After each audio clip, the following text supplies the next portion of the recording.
Au Cameroun, la valeur de la taxe à l'exportation du bois en grume va connaître l'augmentation la plus forte en janvier 2018 depuis 2 ans. Ainsi, elle va passer de 17,5% à 30% entre 2016 et 2018.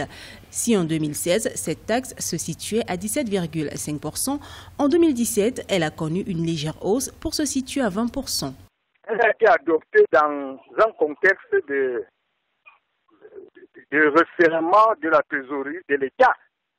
C'est-à-dire l'État n'a plus assez de ressources et cherche donc des ressources additionnelles en créant une pénalité pour ceux qui veulent exporter le bois en grume.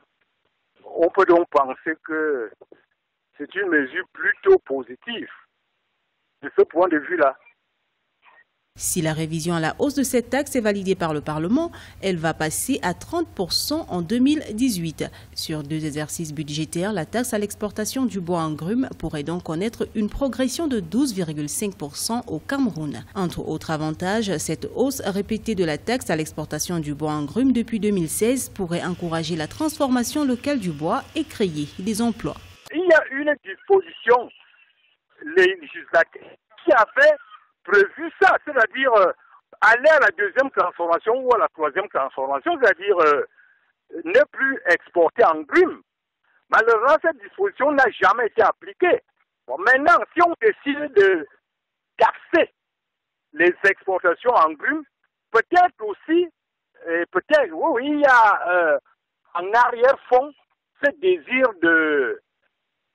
d'encourager la transformation locale avant exportation. Le boissier ou en grume se présente au Cameroun comme le premier produit d'exportation hors hydrocarbures avec plus de 50% des volumes des exportations globales. Si la révision à la hausse de cette taxe à l'exportation du bois en grume est validée par les parlementaires camerounais, ces revenus vont contribuer à la chaîne de croissance des recettes fiscales et douanières.